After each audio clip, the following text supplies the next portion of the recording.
Hello बच्चों, let's read the question. Resonance frequency of LCR series AC circuit is F0.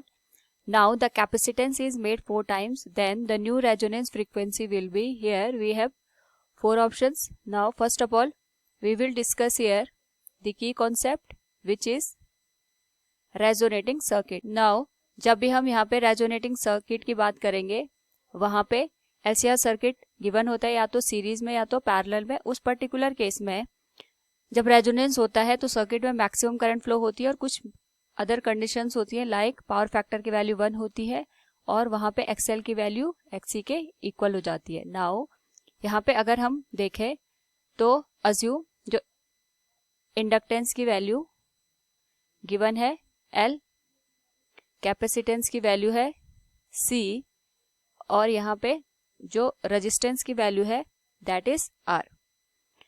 तो अगर हम यहाँ पे रेजोनेटिंग फ्रीक्वेंसी की बात करेंगे दैट इज गिवन F0, तो वैल्यू हो जाएगी 1/2 पाई √L इंटू C. ये फर्स्ट केस हो गया, इसको हम कंसिडर कर सकते हैं equation first. Now similar case में अगर हम देखें तो यहाँ पे जो न्यू रेजोनेटिंग फ्रीक्वेंसी होगी that is consider F0 dash और यहाँ पे जो इंडक्टेंस की value that is same but जो कैपेसिटर है दैट इज 4 टाइम्स.